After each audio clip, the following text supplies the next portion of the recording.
Yeah, we do say blessed love to each and every one. Give thanks for your presence with us. Celebrate it. Heart of celebration going out to the earth. Give thanks.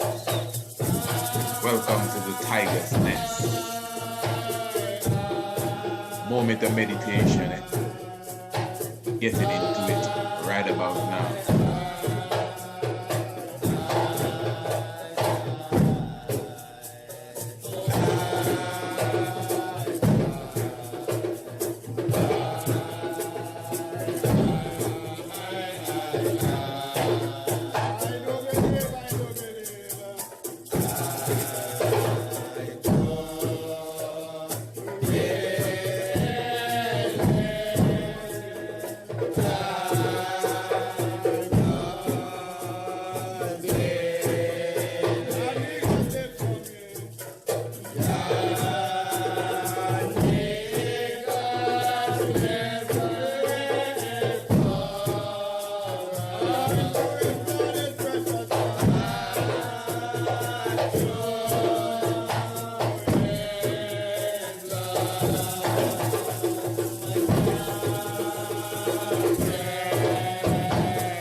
Yeah, once again,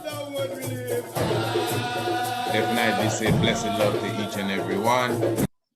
And once again, we definitely welcome you into the Tiger's Nest. Of course, you know the Honorable Priest Isaac here with you. We are glorifying, giving thanks and praises in all doings and sayings to Emperor Haile Selassie I. Give thanks continually for his presence with us. Of course, you know this is the moment where we take this to another level. And let me just be clear to my audience there, specifically on the internet, those who are looking and watching this and those who will be listening to this. The title was in no way, let me be clear here.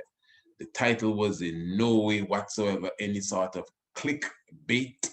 And I say so because it would sound so because it's a very serious question.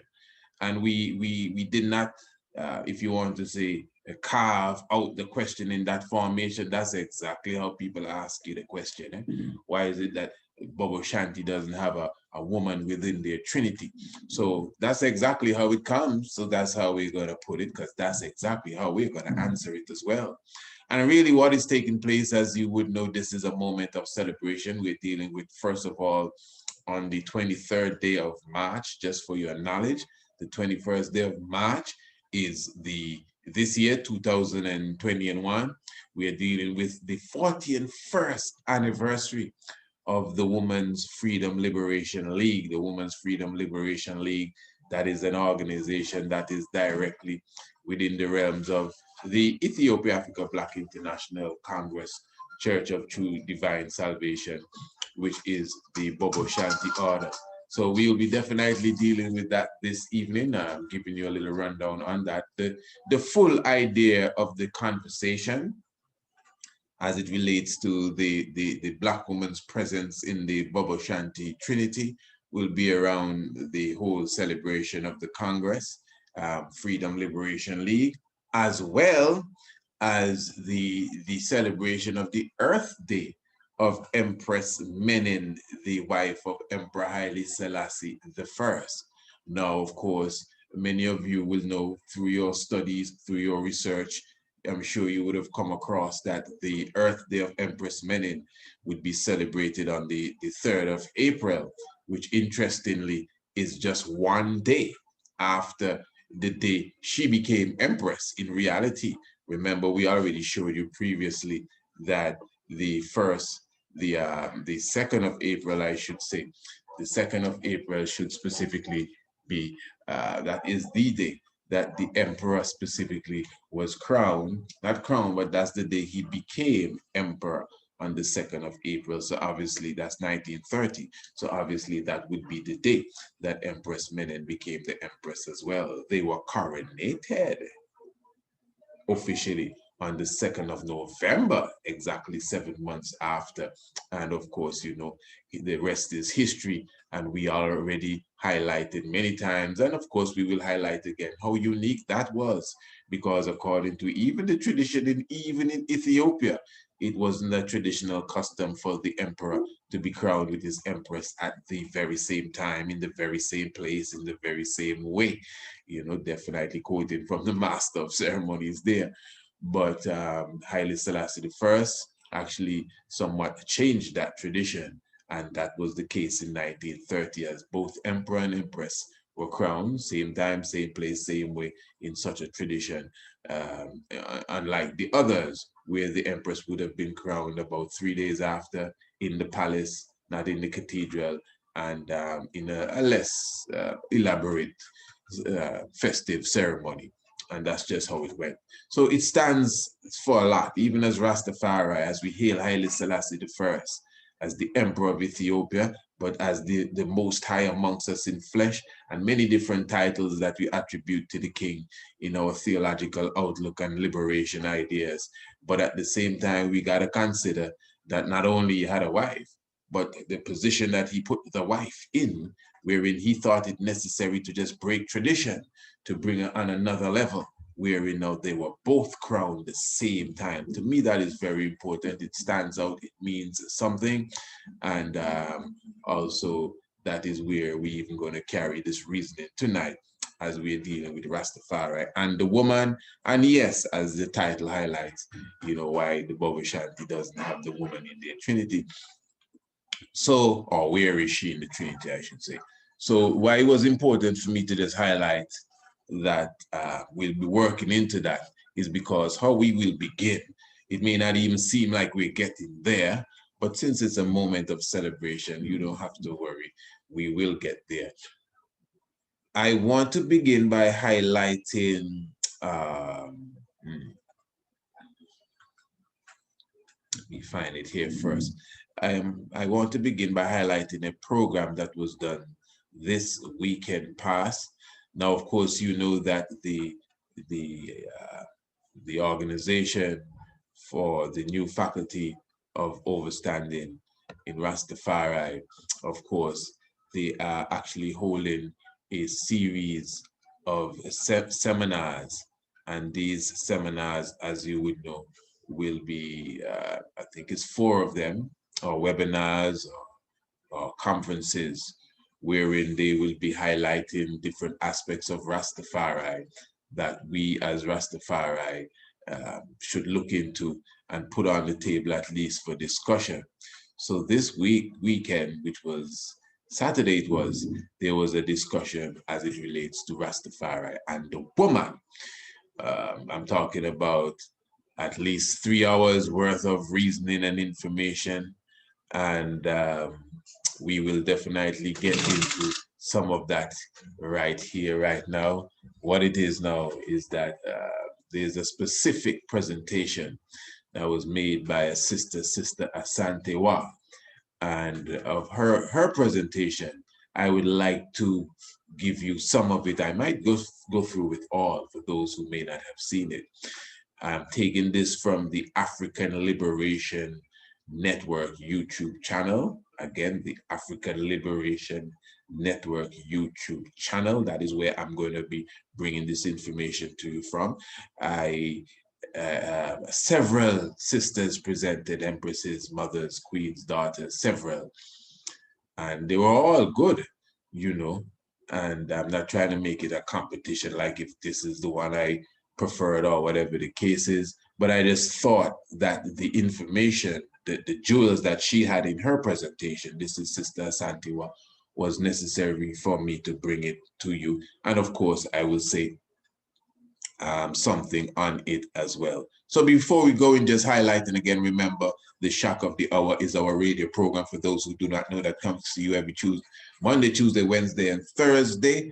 Yeah, every evening you get the radio program, the Shock of the Hour. This is a program that you could definitely get emailed to you via the inbox. You get it in your inbox every evening after the program is completed. You could definitely get a month's package, a half a year package, which is a 6 months package, or you could get a full year subscription package to the Shock of the Hour. Obviously, the more time you put on your subscription, that means it will be more economical for you. So just inviting you to be a part of the Shock of the Hour team, and reminding, of course, all of our listeners and those who walk with us from day to day, you could definitely receive all of our books right now on Amazon. Of course, you could still email us and get it straight from us. But if you prefer to go and deal with the Amazon, just check us out, Priest Isaac. And of course, any of the 3 books, they're all there. Anu, the true biblical land of Israel. And of course, the heaven declare the glory. And I'm still reminding you that you could still get your chalice. I'm going to light up my chalice right about now as I listen to Sister Asantewa. Wonderful presentation. All you have to do is contact us, get more information on exactly how that can be done. All right, as I said, Sister Asantewa, let me just see here. I found her presentation quite inspiring. So here it is now. Yes. African Rastafari, New Faculty of Understanding. This is the second webinar. This is the website that we are taking it from, African Liberation Network, the YouTube page, pardon me, but it's still a website to some degree. It's YouTube's website that we're on, aren't we? And yes, I definitely was sitting into this, and I even made a few comments as well. I found it very refreshing. A lot more is needed. Give thanks to Sister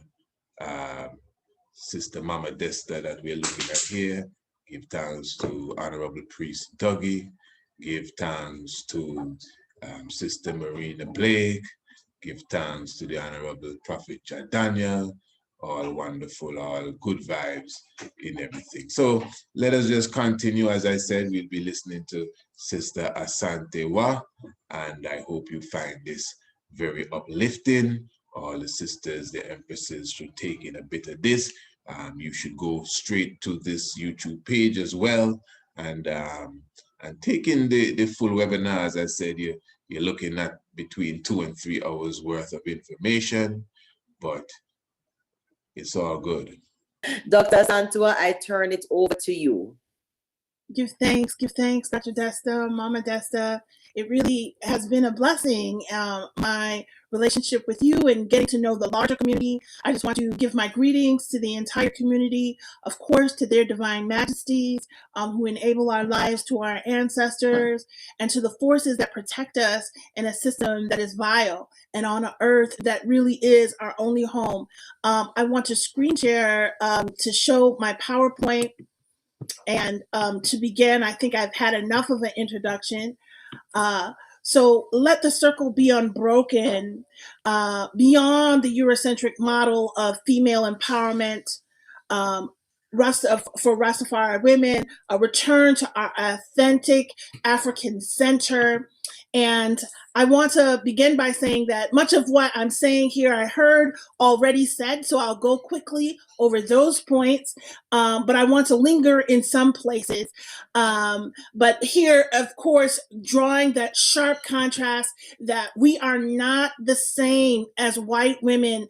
And there is a move right now that I feel not only in the United States, but all over the world to pull together women of all colors in a coalition where the white woman's agenda is out front and what she desires is what everybody has to be about. We see some of this in, like, say, for example, the Women's March that took place, 2 of them here in the United States, but then the agenda of other women is kind of, on the periphery or the margin, and we are saying that we are not the same, and it is a false coalition between especially Black and white women, because as women are seeking, white women or European women are seeking liberation from their husbands and from the social society, the social authority set up by their husbands, fathers, uncles, sons.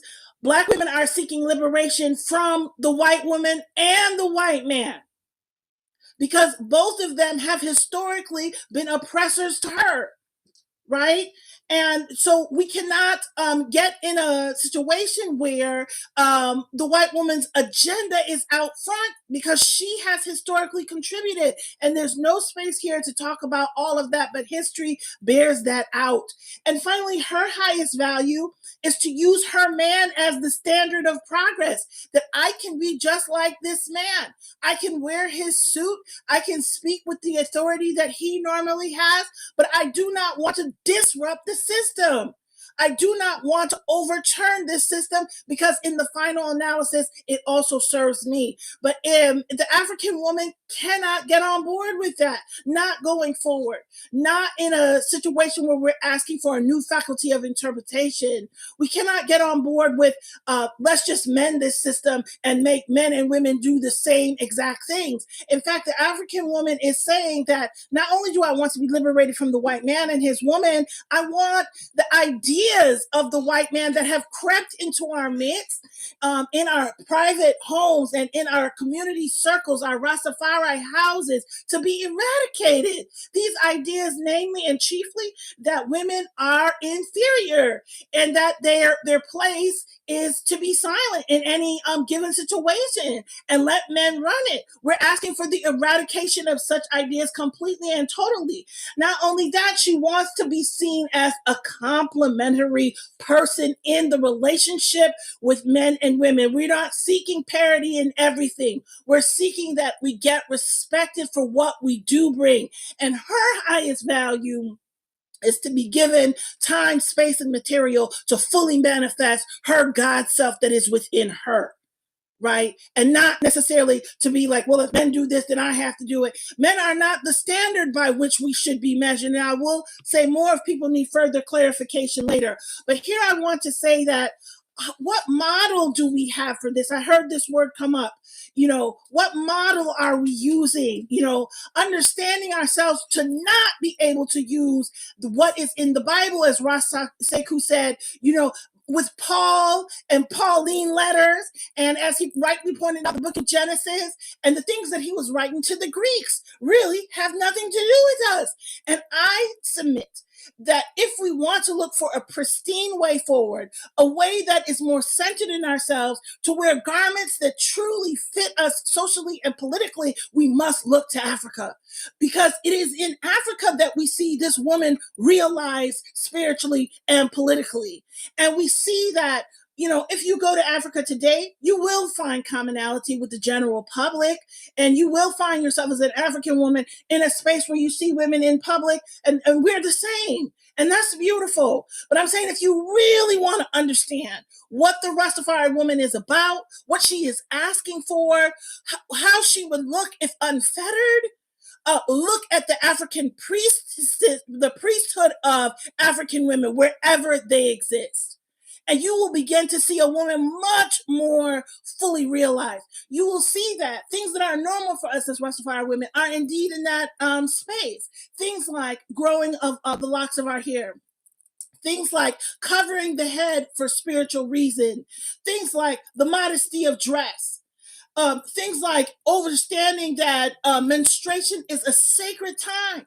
It's a time away. In fact, a lot of the rules that we see around Rastafari, as I began to study African culture, I realized that, oh, these were rules that were misunderstood and then forced upon the biblical text, because it is in the 7-day period of menstruation that traditional priestess don't go to the temple, do not touch sacred objects, do not touch drums, but it's only for those 7 days. It's not for every time she's there.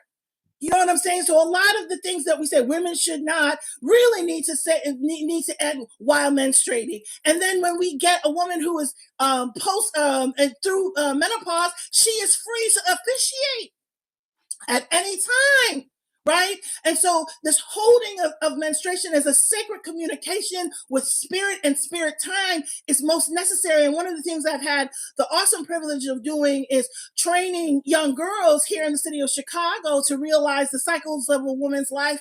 And every time I say to them and their mothers, would you take the 7 days around your menstruation off where you don't cook, you don't have to tend the kids, you don't have to fulfill any household responsibility? The answer is resoundingly yes. I need that break. As someone who my name is called in the house more than any other name, mommy, mommy, mommy, right? I could take a break. I could use a break from that. I would appreciate that. And lastly, what I want to say that we see really strongly from the continent of Africa, and using African priestess as our model going forward and not the Bible, is that we see that women form coalitions. And this is very key and important, because we'll hear the Empress Menon say this. We need coalitions. Women form strong teams, not only for spiritual reasons, but then they step into the society periodically and remind the leaders of the society that you are out of balance and that things are out of balance and that you need to correct it. And really, you can look at the Atete, women of Ethiopia. You can look at the Akan, priestesses of Ghana, and you will see them come forward at different times in the year to make sure the society is balanced for women. Because as being like what they say, physically weaker than men, there are times and places where advantage can be taken, but women working together as teams is what prevents that. Right? And so what I have not seen in Rastafari in the 20 years that I've been in and living in the Midwest of the United States is those really strong teams of Rasta women, intentional teams with the expressed intent to keep things balanced, right? And I'm saying that a return to that would be awesome and welcomed. And finally, what I'm going to say here is that the traditional show of power that we've seen in the society is to be loud. It is to be, like we see it in all our governments and leaders, to be aggressive or to threaten with violence if we want to get our way. But one thing that we as African Rastafari women can learn when we look at the continental models is that that is not necessarily the way forward. Women were awesome and strong. They fought, right? But their traditional power was from retreat.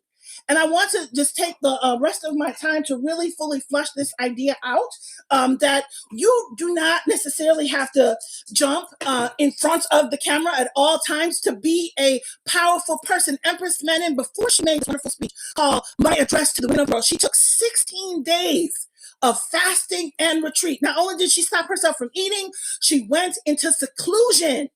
And it's coming out of the 16 days of fast that she came out with a new vision that I wonder, has the world even still understood? Her message was essentially, listen, women, you are in the driver's seat. She starts off that speech by saying, listen, men have the evil people who are our neighbors are trying to bring us civilization. I know their intent, and their intent is wrong. Reread the first couple lines of that and you will get that messaging there. And then she says, you know what? Women, it is up to you. She says, all women in the universe should unite their voices and demand firmly that the horrors of this useless bloodshed be stopped, and that this ruin be avoided.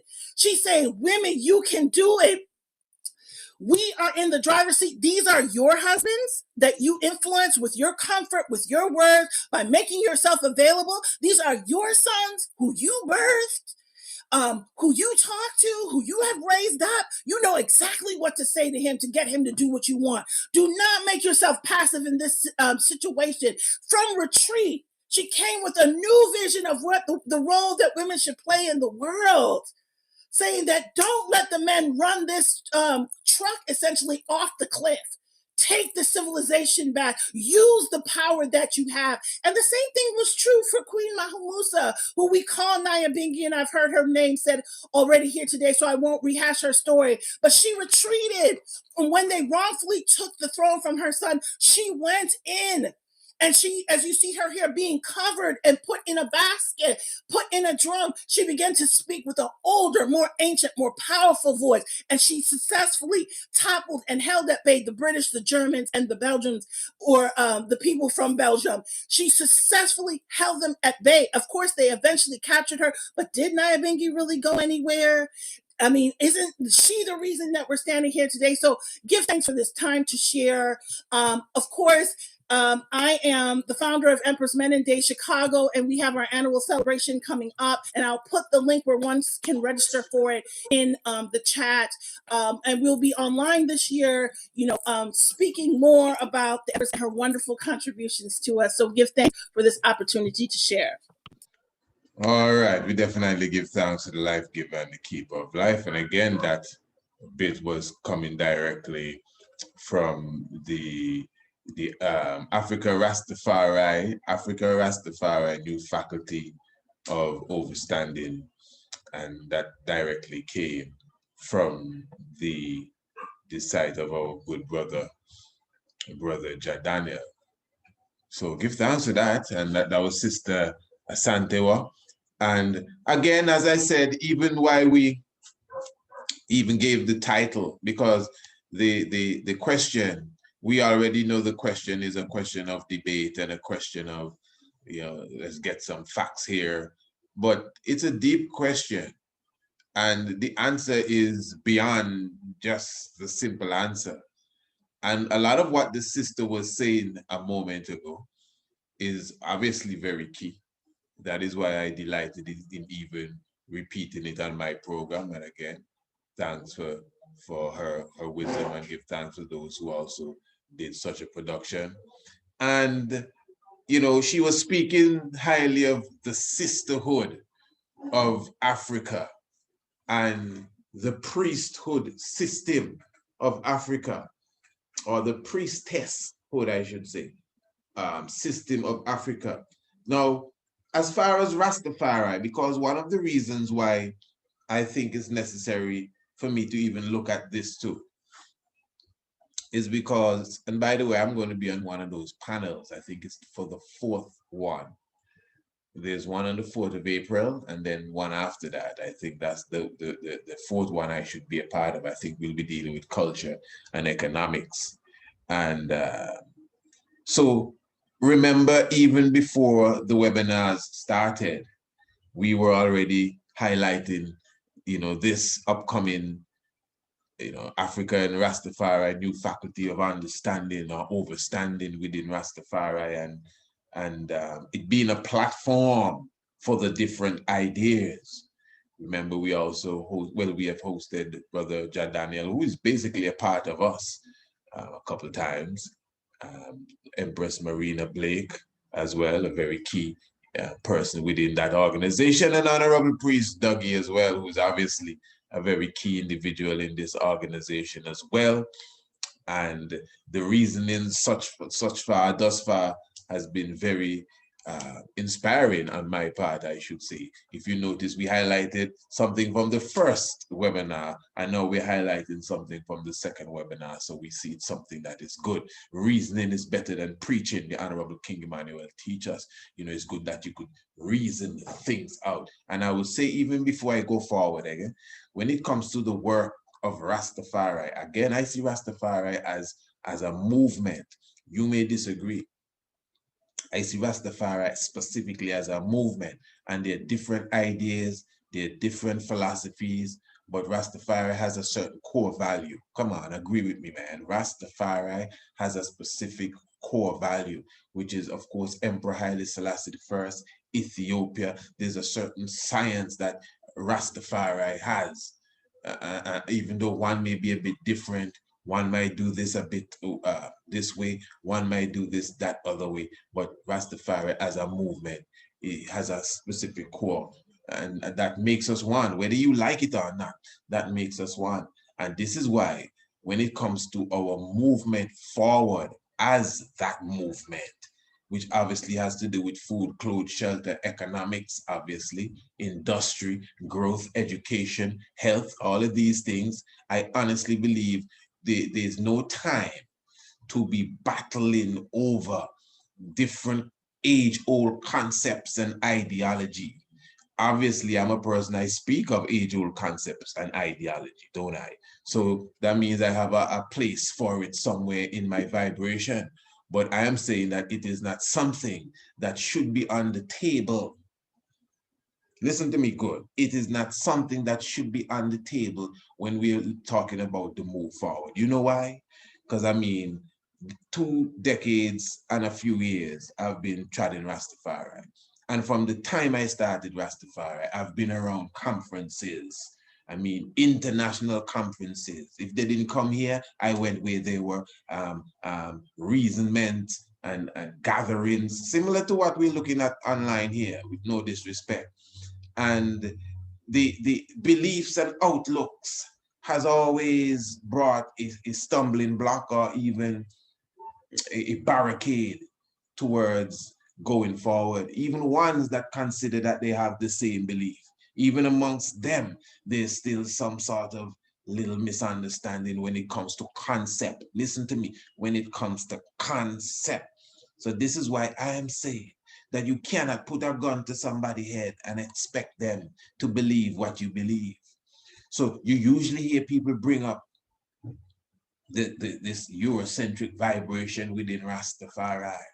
You usually hear people bring up, we need to put away the Bible. You hear people bring up, you know, well, not the whole Bible, but we need the Ethiopian Bible. This is what I'm saying. All of that is good conversation. If you know me, that's my conversation. But that kind of conversation needs a whole bubble for itself. That sort of conversation, because I don't believe when people say that we need to put things aside to work together. You ain't got to put nothing aside. I ain't putting nothing aside. I'm a Bobo Shanti, I ain't putting nothing aside. If we're Rastafari, you know Bobo Shanti keeps Sabbath. And if we're doing something together, you're supposed to know the principle of Bobo Shanti and say, hey, listen, man, we're working with the Bobo them now. We can't be keeping that up on a Saturday. You understand? If it's a case that whatever it is you're doing, whatever, maybe it's a fundraiser or it's some sort of outreach mission, and for some reason, that's the day it has to be done, then that's understanding. Maybe the Bobo will say, well, we understand your blessings go with, our blessings go with you. It's all right. We'll meet again next time when we put it back on track.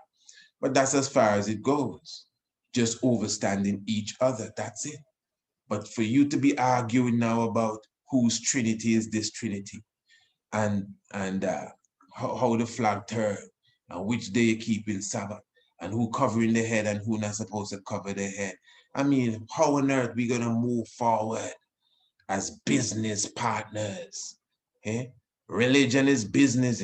How we gonna move forward as a family when we keep arguing over differences? And even those of us now who think that somehow we have become very educated and new age, that we can tell the rest of us now, it's time for you to put down the Bible. And just say it so like, man, and say it with passion to it. Like, it's time, man. It's time we stop looking at that.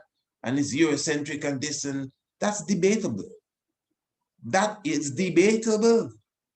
You see, this is the thing. A lot of us, not a lot of us, everybody speaks from the level of knowledge that they have.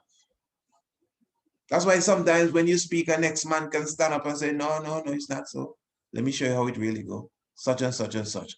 Oh, well, I didn't know that part. See, you back off because now you have added knowledge. That is why sometimes you have to be careful how you talk because you don't know everything. You don't know everything. Now, I'm saying all of that, eh? Honestly, listen to me. Listen to me. I'm saying all of that in defense of King Emmanuel. Now, nobody do King Emmanuel nothing. But you see, there is this belief, this thought pattern that Rastafari, listen to me good, that Rastafari has marginalized the woman just like, you know, the exterior world and second class and these different things. Now, you've heard me speak about, you know, that in general. I even made a statement once. I was listening to it, the program where I said it, and I said, wow, what a statement you made, AK.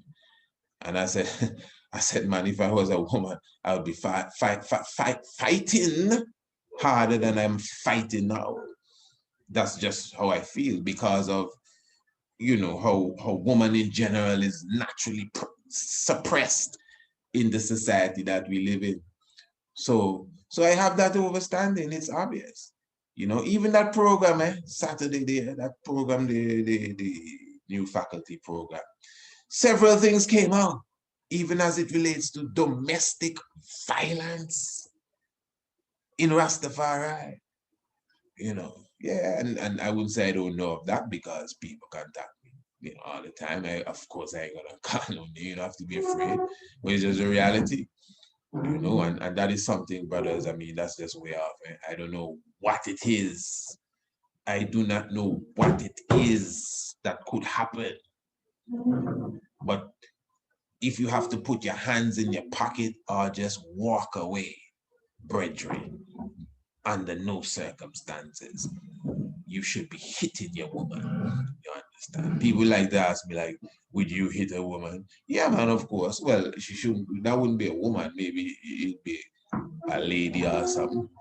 You know, I would have no reason to hit a woman, but maybe I would hit a lady. My definition for a lady is different. You would say, oh my gosh, how would you do that? Let me how a guy do that. We're talking about. That women, as you call them, that rob people and come with machine gun and kick down your door and stick you up and so, you know, martial art experts and ready to, you know what I mean, put a cap in your skull, you know, man. So we're talking about women. I'd break their hand and flip them over and put some judo on them myself. Yeah. But of course, obviously, only in a case like that, you understand? Because in almost any other case, even if you're striked or they strike you, that's the right grammar. You supposed to know, man, it's all right. You just step back. It's all right. You don't need to do nothing about that. It's all right. You can take that. Believe me. Trust me, you can take that. Because I mean, there's nothing pretty. Even with the robber, they're not pretty to see a man, you know what I mean, striking a woman. So even as Rastafari, you know, that came up for discussion, and you know, most I could say, brethren, if that is anywhere close to you, you know what I mean, it's not a hard thing to stop. Just put your hands in your pocket, especially if you don't wear a robe. Just put your hand in your pocket. Believe me, just anytime it come, because you would find reasons to justify it. And I could tell you, anybody that's a man, even a woman knows there are many cases and times where a man would believe that you say, you see this situation here is just a slap I should knock her for whatever reason. Put your hand in your pocket and then turn around and walk. It's all right. You ain't gotta say nothing. Just go wherever you're going. Believe me. Take a draw. Take a draw first. If you want to hit anybody, take a draw first and then go back and hit them. More than likely, you ain't gonna hit nobody. You understand? Yeah. This is why, you know, the tree of life is so important. Meditation is so important. It brings you back to yourself. So the whole domestic aspect, because yeah, all of this has a root. It has a root. So I'm not one of those that believe that the creation was matriarch creation alone. I believe it's both patriarch and matriarch. I honestly believe in that balance. I don't say the woman is God and leaving out the man. It is both male and female. It's science, you know. Science does not say that is the feminine energy first. And science still does not say that it is the masculine energy first, because it is the neutron star that creates the black hole. And out of the black hole still comes all stars. And same stars must burn out or explode or implode to become a black hole again. And then out of the black hole come more stars. So the star represents the masculine, the black hole is the feminine. It's just natural science of life. It's the DNA and the protein from which it comes from which it creates, and just natural cycle of life. And the spiral in the DNA is feminine as well. So when you look into chemistry and science, astronomy, and all of these different things, out of the feminine does come the masculine, and the masculine does create the feminine, and out of the feminine, the masculine create the feminine, as it relates to things where many of us still don't understand their origin. So the creation is dual. I will tell anyone to follow that philosophy. Because what is happening, as the good sister said a moment ago, we don't want to take up now white supremacy way of thinking because of how they put their thinking on us. So in other words, their thinking is that God is a man. So because you've been suppressed so hard, somehow you want to come and say, no, God is a woman. No. God, as you call it, is both male and female. In fact, God, the term God, is masculine in itself. So we add to it, and goddess is almost like a created word somewhere down the line, because God is masculine just by its name and just by its makeup. Just as the sister said again, you know, she wants to put on the suit just like her man. She wants to put on whatever he's wearing, but that's not how we think. But that's how we want to think now. You never hear them? How come the Rasta them now have no woman priests? You never hear that one. Even some Rasta woman talks so. Yeah, man, Rasta needs some woman priests. I'm going to talk about that right now. Rasta needs some woman priests. So let me ask you now, who say Rasta don't have no woman priests? How are you so sure Rasta don't? That's why I come to defend King Emmanuel. This is why I come to defend the Bobo Shanti order. Because this thing about Rasta keeping down woman, let me tell you, that is not in King Emmanuel order. Maybe ones that follow King Emmanuel, maybe they are not practicing the genuineness of the God in man as they should. But it's not the people we're talking about. We're talking about the order. There's a difference with the people and the order. So you can't just judge a Christian and say, well, them Christian lazy, they just go to church and dress up and this and that and that. You cannot judge Christianity by the followers of it. You have to judge the tradition and the order. You understand? And Christianity itself has a history. So you can judge it from its origin, where it's from, and its standing principles. So it's the same thing with Rastafari. So what I want us to do now is to take a look at the order as it relates to King Emmanuel and how it pertains to the woman. And I will show you that a lot of what we think needs to be changed doesn't need to be changed because it's there already.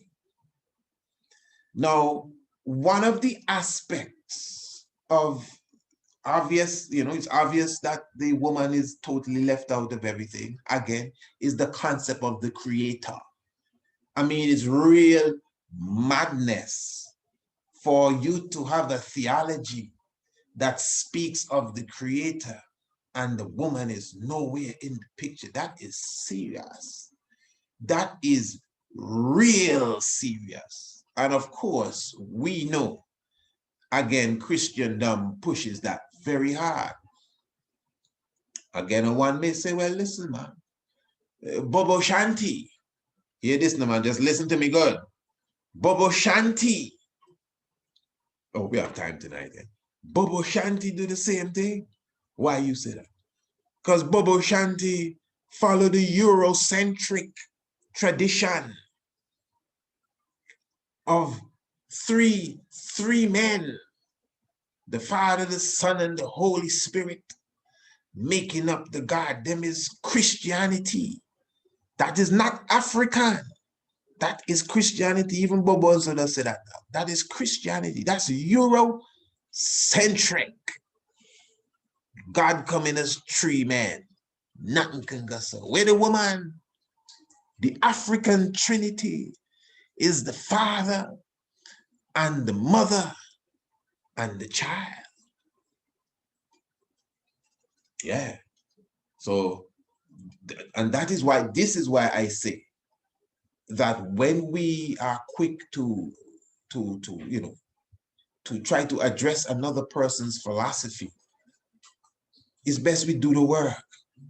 Because let me tell you, man, if me and you have something to do, and there's something about me, Priest Isaac, like my philosophy, that trouble you, my brother or sister, you wasting your time to bring that to me.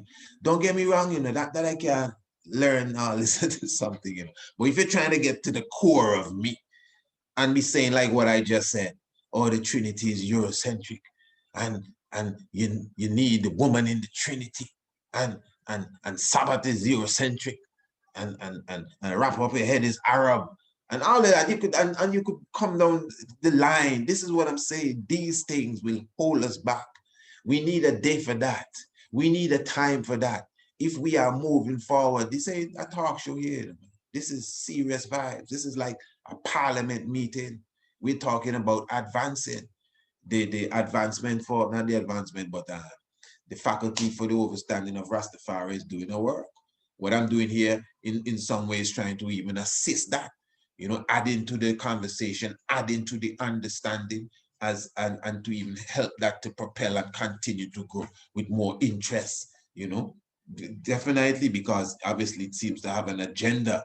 So the ideas are coming out. The ideas are so coming out that it has me speaking of the ideas. Good stuff. So I can talk. Sometimes you have to make up your mind to spend a few hours with I. It's all right. It's okay. I don't cut down on some of these long videos. Some people say, hey, video too long. I don't know how that can be a problem. Stop it when you're ready to stop them. I don't know how that can be a problem. Video too long. Yeah, you see. So you will not move me like that. It's best we just talk about making the money. Best we just talk about building the kingdom. Best we just talk about repatriation. It's best we just talk about agriculture and health, and put theology to the side. We don't know who Rastafari is. Let's move on. Let's move on, man. I don't see that is blocking us. This is what I'm saying. So, as to the reasoning again, with the woman and the theology of it, before I break down the theology of the woman in Bobo Shanti, I want to deal with how the woman is seen within that order as it relates directly to certain things like the priestess order. I really want to address that. Now, the reason why, I just said a moment ago, and I think Sister Asantiwa made a wonderful point about the European woman wanting to put on the clothes of the European man. And she said it just in passing, very esoterically, but it's true. That's the point. Now, I don't know where we get this from, but then I should say, we don't know where we get it from. We just highlighted that it is Eurocentricism, or white supremacy on a flip side mode. That's where we get it from. So now we forgot that as Africans, the man has their place and the woman has their own place. It's just like a woman gives birth. Woe be unto the man that is trying to be a woman to give birth. Now you see, it's obvious that there is a balance here. That's what makes the balance. A man is not a woman. A woman is not a man. And we need to come to that reality. That is why a man has a specific type of voice. A woman has a different sound. You understand? No disrespect to no woman. Of course, you know, some women would have a facial hair. I mean, so you go. But the reality is, the man is the one with the beard. The man is usually taller, usually, you know. Again, the deeper voice, usually stronger. There's a whole aspect, I can't recall right now, but this is a very important point. The diaphragm of the man, those of you who study biology, the diaphragm of the man and the whole diaphragm makeup as it relates to the woman is different, especially, I think, in relation to the womb of the woman. I'm just bringing in these little biological points to show you that they're different. They're different. I mean, we are, what do you call it, created equally. But everyone has their own work to do and their own work to perform. So to me, it is sinful to be trying to make a woman do everything that you see a man do, to wear everything that the man wear. And then now the man, for some mad reason now, might be trying to do everything that the woman do. No, that's not how it goes. And I'm not talking about this low level of speaking like cooking and cleaning and all of them kind of madness. No, man, what are you talking about? Everybody's supposed to can cook. Everyone. We talk cooking is woman business. Everybody's supposed to can cook. Everybody's supposed to can wash. Every human being supposed to can clean a house. This man and woman thing, nothing goes solve. You drive a car, whoever you be, you're supposed to can deal with the car if something happened to it, and even if it's the car, the mechanic, everyone is supposed to can deal with their surroundings. But I'm dealing with something on another level. As I said, one of the arguments is that within Rastafari, the Rastafari woman cannot be a priest, a priestess. Now, I'm speaking for the Ethiopia Africa Black International Congress. As I said earlier, I'm not separating myself from Rastafari. That's a movement, a liberation movement. But there's a salvation order now in the midst of all of this. And that is the Congress, and that's my outlook. You may have a different outlook, obviously. But I ain't trying to push salvation down nobody's throat here. I'm just trying to show you that this idea of the woman not having a say in the tabernacle. Okay, let's say the Bingi house, the Naya Bingi Theocracy house.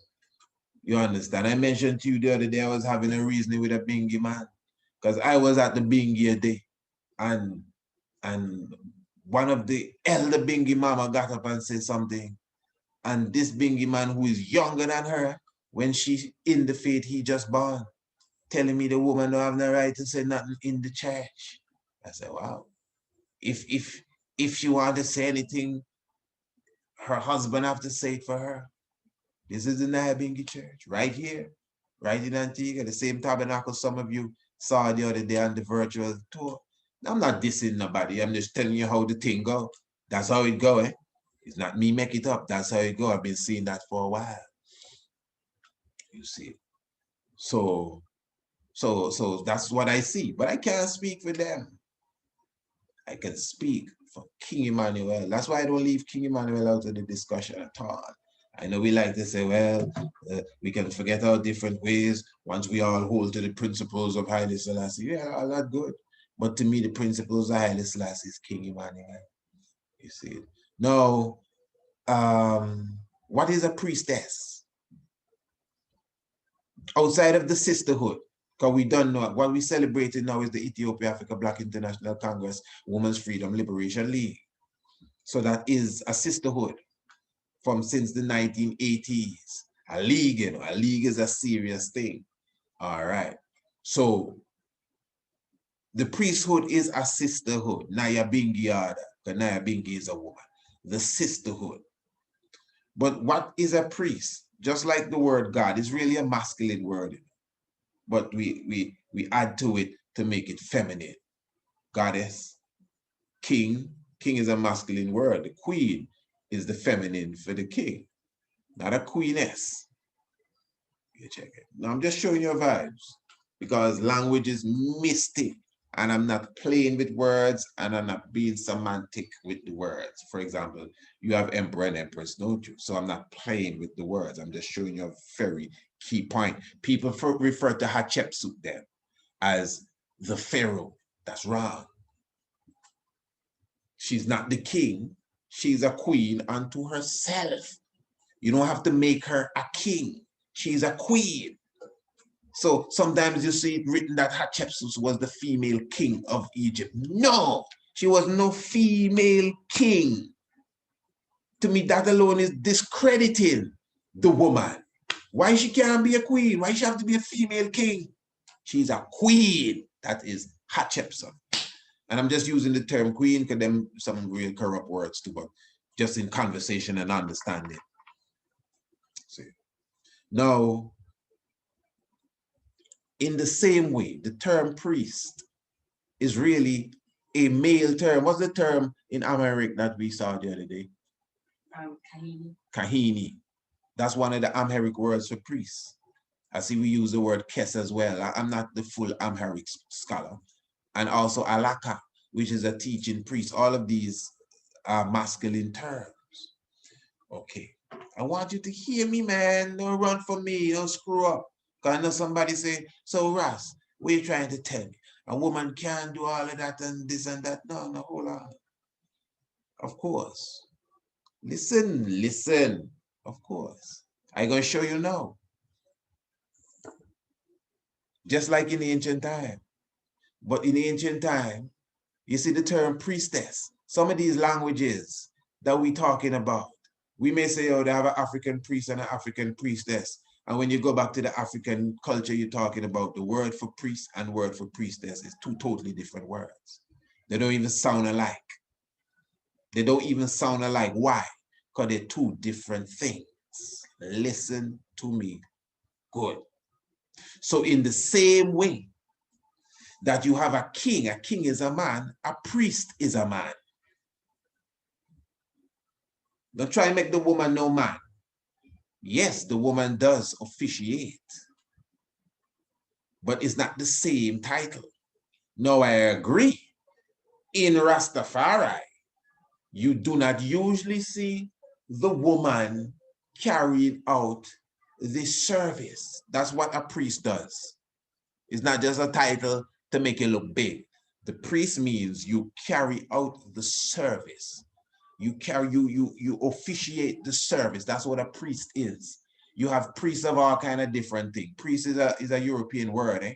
You have priests of all sorts of different things, different religions. There's a man around here they call the high priest of poetry. Priest and the priestess of poetry and all of that. The priests carry out and officiate the ceremony. Good. The same way you see Bobo Shanti officiate the ceremony as man. In the same way as Bobo Shanti, we have within the order, I'm not talking of no other Rasta, where it is set that the woman, you're listening to me, that the woman carry out and officiate the service. Now, you may not have ever seen it before or heard of it before, but I'm just going to give you a quick example of exactly what I'm talking about. This is a Empress Liberation League celebration a few years ago.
Darkness left the God, restored to life and power and God.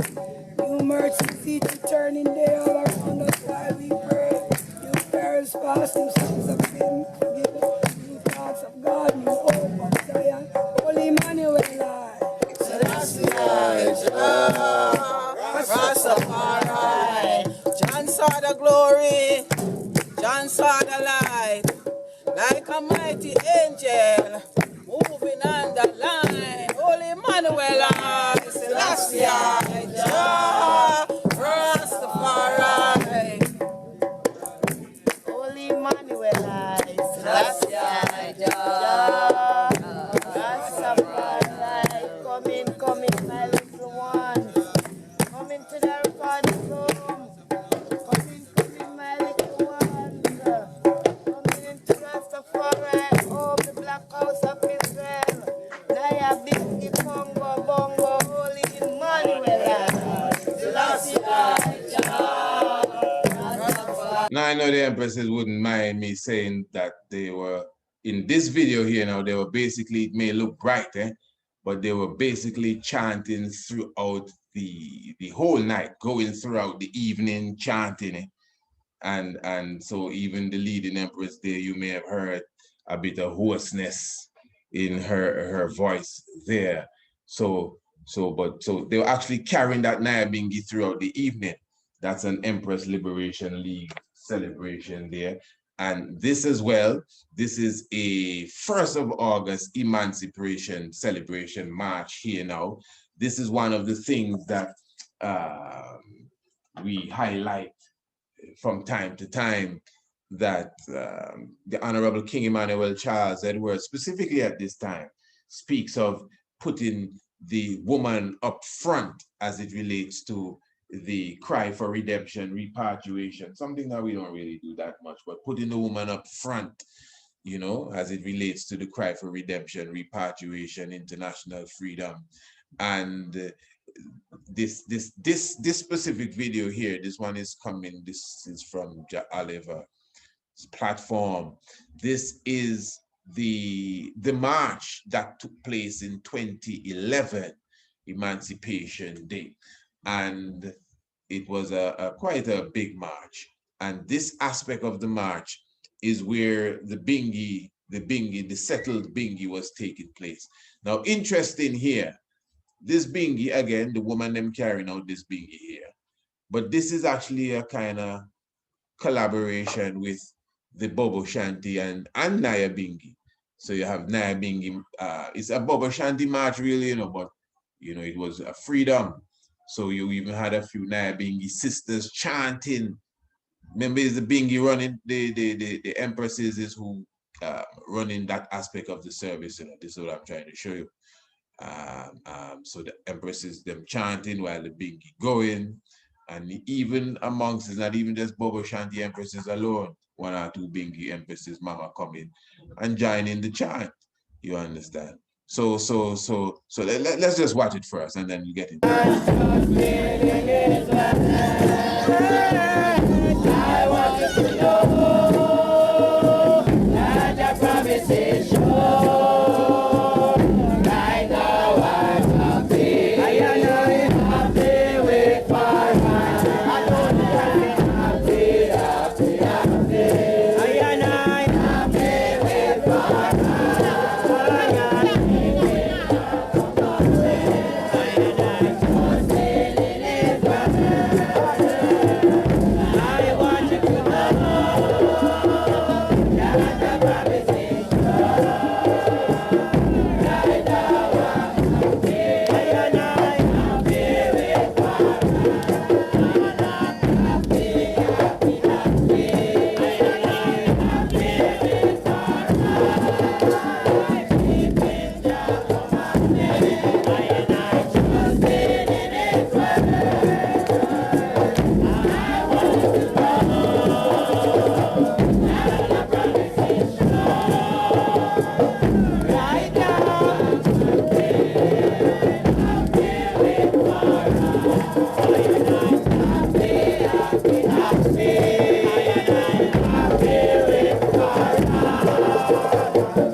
Watch it.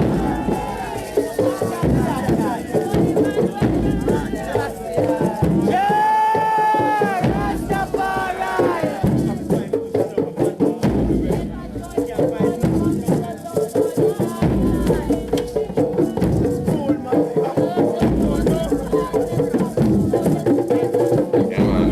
That's a woman voice, eh?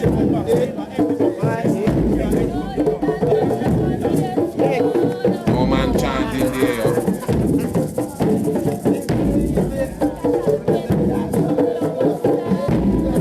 Look like priestess to me.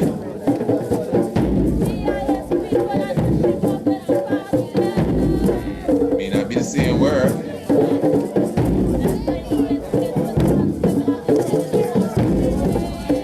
But as I said, Hatshepsut is not no female king. We're not trying to do everything white supremacy do.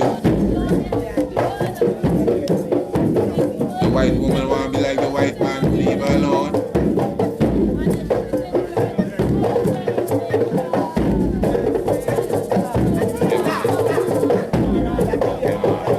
Don't worry, man, the Bobo woman royal already.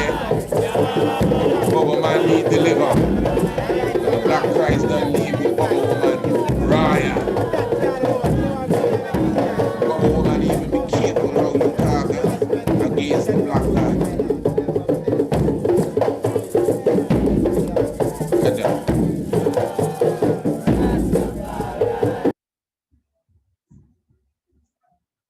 even before I continue that, because I know someone might say, but how you talking about all of those things? And that video, the video I showed a moment ago, you would have seen that amongst the lineup of women, there was a European woman. And that is something that comes up even within the faculty of understanding for a lot of discussion, include the inclusion of white people within the Afrocentric order of Rastafari. I'm not going to go into the depths of that right now because I have a whole program done set for that. Within days, you might be getting that. I don't want to go into that now, but as I said, I was highlighting the video, which I could, something I could find, and I think I made my point, that within the Bobo Shanti order, the woman does officiate the ceremony. You clearly saw it there, and you even saw it on the African Liberation March as well. My outlook on many things is different than many ones. I do not believe in an exclusion. I know there's some that very strong in the exclusion of others, you know, different nations, race from Rastafari. Somehow I can't buy to that one. But for sure, I know that we as the custodians of this need a lot more militancy and discipline as it relates to this. I don't care what nobody tell me. We're too free with our order. We're too free. That's why I did the program directly highlighting what a Bobo Shanti is. It's an African tradition. You know? So if you get a blind man, that got to be with full humility. But again, I don't want to go there for the moment. As I said, that's just a video I showed. That does, if that was up to me, that wouldn't even look so. Straight up, that's just my opinion. There are ways and means of getting that done and getting that across. But I think, in my own opinion, that we have become very loose with our order that the Black Christ has left with us. Very loose. Very loose. Man, yeah, man, we loose with that, man. Any old body just move into this and could just take it over if we're sleeping, and we're done sleeping already. We're done sleeping. You better hope none of them is Livingstone, Columbus, Drake come back, eh? Yeah, because you believe everybody is so nice. You better pray none of them is Ronald Reagan returning. And anyway, I'll talk about, yeah, you can say what you want. Hey, I ain't come to beg nobody, no friend. You can say what you want. But anyway, to the subject area now. As we said now, so the main thing that I was highlighting is the fact that the woman is presenting the ceremony to the congregation. That's the point. Because you see, that's a big argument in Rastafari. You know, and most of us do not know the Bobo Shanti order. Even some of us that are Bobo Shanti, because we're not around the order, we just believe and wrap our turban, but we're not around it. We don't live around it. We don't see things like that. We never see a woman rise up the chorus, even rise the hymn. We never see them kind of things there and carry the service through. Running service for a whole night till the woman hoarse. Holy man. Yeah. Huh? So it may be in the next brother's church, the woman can't talk. But don't align that with King Emmanuel. That is why, you know, even on that same webinar, even before a person said, boo, I already typed in. I was the first person to comment, and I said, let's not forget the role that Honorable Prince Emmanuel played in uplifting the woman. Because we tend to forget that, eh? The term we use, empress, not just as Rasta, all Calypsonian and so all kind of bad woman and so named Empress now, Empress Killer, Empress Bubbles, Empress all kind of name, eh? But it started with King Emmanuel, Rastafari used to refer to the sisters as daughters. Come on, man, don't be playing with me, as daughters. It's King Emmanuel Charles Edwards that referred to the woman them as empress. I don't know what y'all talking about, eh?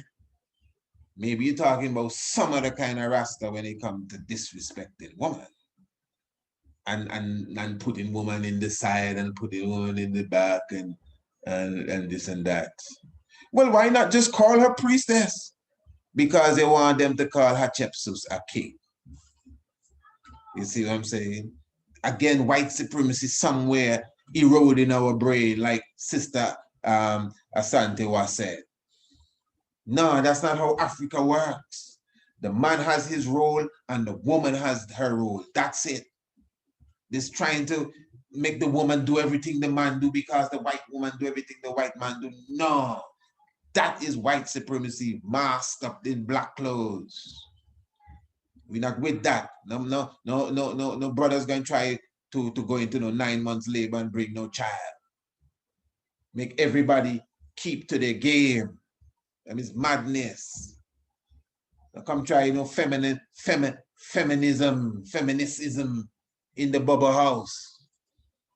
So Bobo woman, be careful of them talking, Some of you just joined the thing and you don't even know about them heights here. Be careful, I telling you.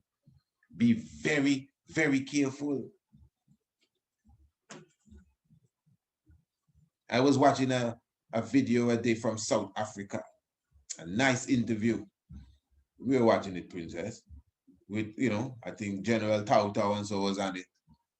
All the dreads them in South Africa. Them brethren does look real dread, and I don't know. These when the African put on the Rasta look, they really have the look, eh? And some beautiful empresses and so in the crowd and everything. And there was this one sister.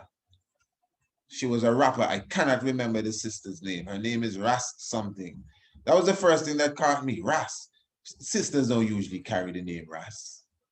And this sister here, beautiful sister, beautiful sister. But her attire, I'm going to put it straight, no disrespect to her, but she looked like a man. Even more than a man. She looked like what people would call a man John. That's how she looked, a tomboy, that's straight. She's a rapper, so she had this rapper kind of demeanor. Some tight pants, jeans pants, and some sneakers, like a jacket, I think some shades. Her locks were like tied up like the saloon tie when you're busting up the roots. All these little different things, and these things are not Rastafari. I know we wanted to make Rastafari this new age thing, where Rastafari has certain boundaries. Now, to me, she looked real hard sitting amongst all of these. Because them South African man and woman, when they pick up this thing, it seems like they go all the way. They just have the real ancient Rastafari look. And, and she was there, someone that inspires the youth and everything. But what I'm saying is, I don't know how the brothers them talk to her behind the scene, because trust me, if she was my friend, I know for sure I would have had to approach her and say, listen, Ras, whatever the name is, enough respect, no sis, but you see this thing, Rastafari, it's not like we trying to capsulize nobody, but Rastafari have certain boundaries. And we, as the custodians of this, must know that Rastafari have boundaries. So you don't want to be too, like you're gone, too dogmatic or extremist or fundamentalist or nobody. No. But you still got to give Rastafari a certain level of respect when it comes to their boundaries. So you can't just jump into Rastafari 5 years ago and want to change it. Can't say, oh, why the woman them is not priest? Why the woman them can't wear pants? Why they can't wear jeans? But no, you can't do that. Who is you? And this is why I separate, Although I embrace Rastafari as a movement, trust me, I separate King Emmanuel order straight up. Who don't like it is your business for reasons like that. You understand? And that is why it is a good thing to have a standard bearer. That is why some Bobo very sharp with King Emmanuel order, because we see King Emmanuel as Christ, as the Christ that come with the order. And now we're gonna try to twist it up and turn it sideways and fix it up a bit and we are fitting a woman. Which woman you're fitting? Where you fitting her in? Where you fitting her in? Where are you fitting her in?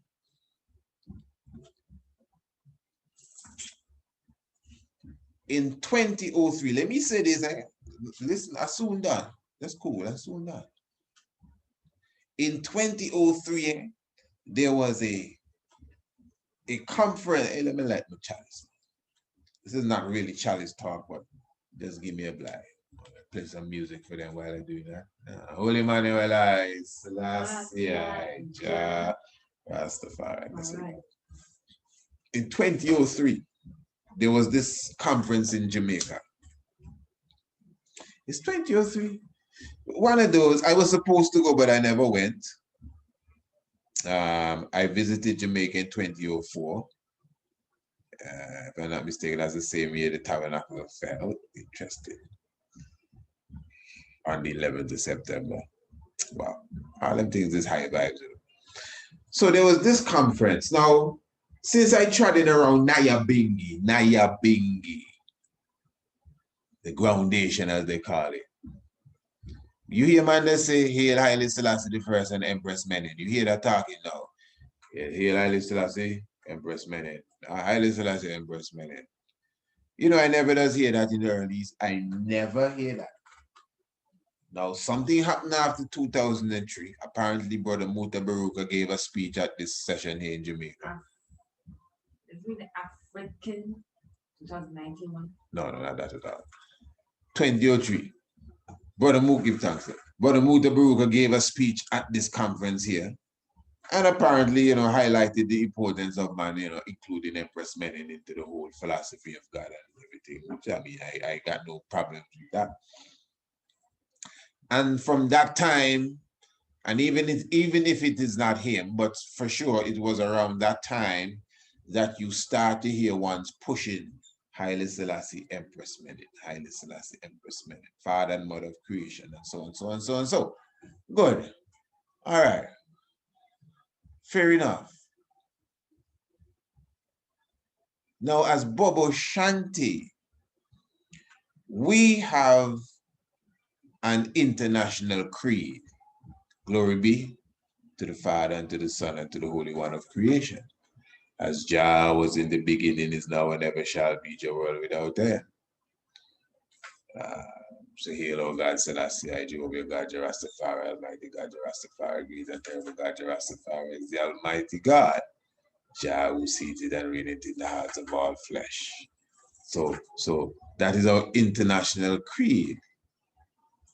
Now, we also have something referred to as going into Zion. That is now when you bringing down a hymn. When the hymn is coming to an end, you go into Zion by saying, Zion, Zion, and then you going into the Zion and you sing another lengthy chorus called Into Zion. I won't sing the whole of it for you. In both creeds and going into Zion, mention is made in both of them of King Alpha and Queen Omega. Now listen to me, go now. Listen, hear me out, hear me out. I've been trying Rastafari since about 1996. 1996, I've accepted the faith specifically. And so that's where my story begins as far as that. Anything as it relates to Bobo Shanti order is what people tell me and maybe what I've heard and some documentary or whatever. So we have cassettes that go from 1988. We have cassettes in the 1970s and going way back. The point I'm making is that Bobo Shanti in the creed, you know, you call a creed. We start our service with the creed. We done the service with the creed. We start Psalms reading with the creed. We done Psalms reading with the creed. The creed is very important to us, and we've been saying this creed for a long time. And inside the creed, we say King Alpha and Queen Omega, beginning without end. That's in the creed, eh? King Alpha and Queen Omega. That's in the creed. That's way before 2003. That's in the Bobo Shanti Creed. I can't talk about the next man creed. The Bobo Shanti Creed, as far as I can carry this back, this is even before I born. The Bobo Shanti Creed has been saying King Alpha and Queen Omega. Zion. We sing 7 hymns every Sabbath morning. Every hymn come down with this Zion. The Psalm chant for the day 24 or 136 or 126, and so you go. The Psalm chant also comes down with a Zion. So it's something that we constantly sing. You have a service, you sing this about 7, 8 times. Zion, Zion, we sing it. King, this is how it goes. King,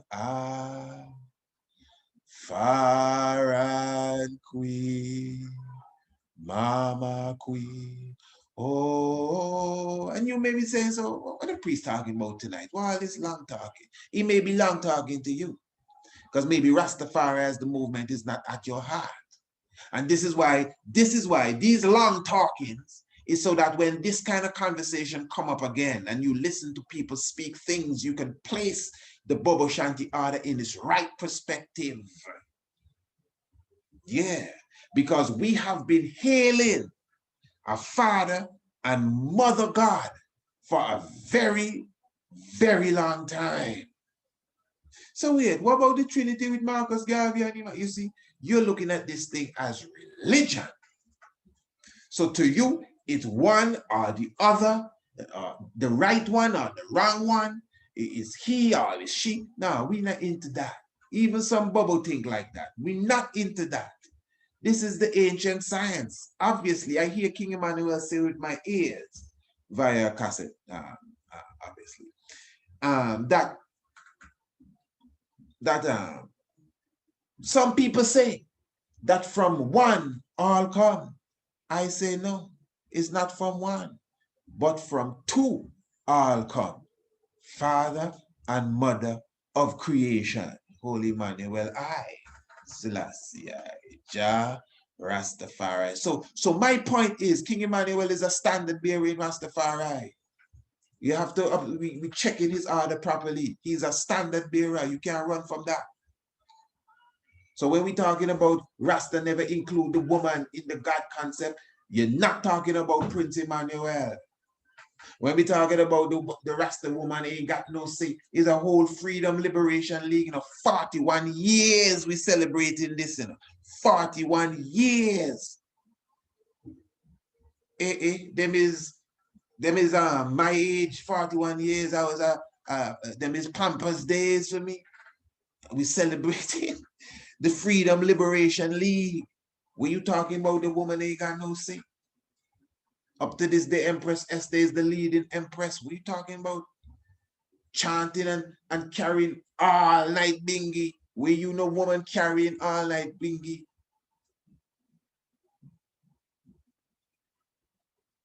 Well, the woman don't beat the drum.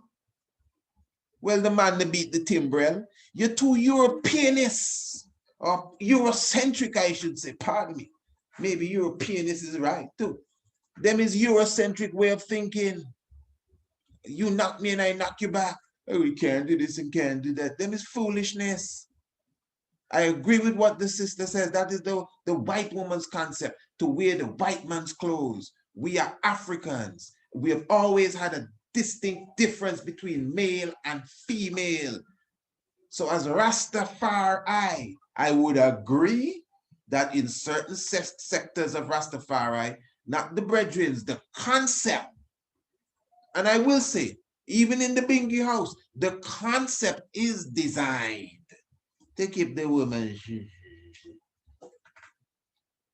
But the Bobo concept now is designed so the woman have a justice box where the woman go and speak her mind. What are you talking about? Man, if you don't know about it, right, don't talk too much. So King Emmanuel order set up for the woman. Yeah, King Emmanuel the seventh. Adonai God, Jah Rastafari. So you, if you want to call her a priestess, it's just you. Them is your language. As I say, we don't have no female king here. The king is the king. No woman don't want to be no king. The woman want to be a queen because the king don't want to be no queen.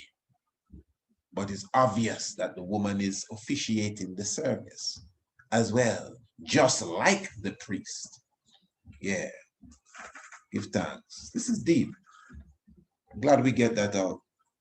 I hope when we come around to them discussion again, you have to respect King Emmanuel, man. I ain't gonna live around here and see people disrespecting King Emmanuel and walking over King Emmanuel and acting like if he never exists and them kind of madness there. That is why I come here on this planet to fulfill such a mission, because nobody can act like if we forget the man. Madness. Again, King Selassie, Jah Rastafari. Yeah. All right. Where are we now? Beautiful Empress Menon. Should I deal with this first? I'm almost there, eh? Those who came for the information, you know, I'm not like the chalice yet. Oh, wow, that's joke. Those who came for the information is to get you information.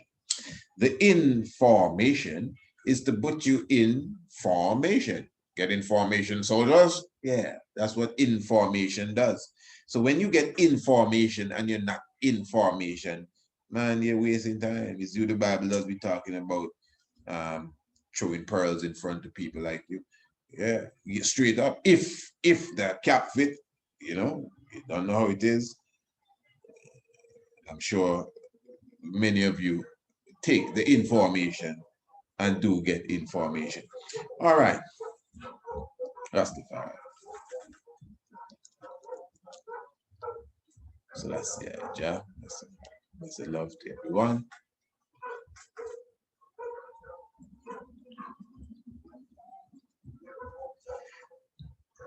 Now,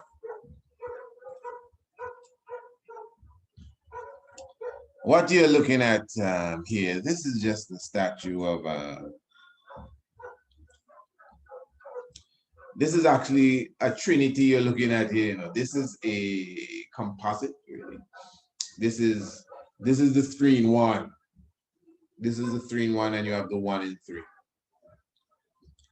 This is the ancient Kemetic deity that has the 3 names, the Ptah, Saka, Asa. There is a god in Kemet, an ancient god, a trinity, a triune god by the name of Ptah, Saka, Asa. It is made up of the god Ptah, or the deity Ptah. It is made up of the deity Asa. It is made up of the deity Soka.